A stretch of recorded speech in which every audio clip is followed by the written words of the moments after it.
حاسس بطاقة سلبية؟ ذهنك مشتت ومش عارف تركز؟ اليوجا مش مجرد رياضة، دي سر بيخليك تصفي دماغك، تهدي أعصابك وتفتح لك باب النجاح في حياتك.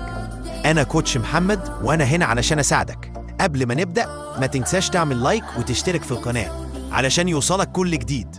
1. تمرين الكوبرا، 3 عدات في 20 ثانية، بيفتح العمود الفقري، يقلل آلام الظهر ويطرد الطاقة السلبية من الجسم.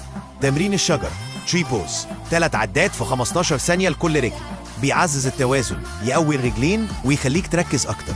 تمرين المحارب وورير بوز، 3 عدات في 20 ثانية، بيقوي الكتف والرجلين، يزيد الثقة بالنفس ويدي طاقة إيجابية.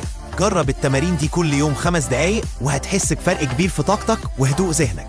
اليوجا مش بس حركة، دي أسلوب حياة للسلام الداخلي والنجاح الخارجي. ما تنساش تعمل لايك وسبسكرايب وتكتب لي في الكومنت أكتر وضعية فرقت معاك النهاردة.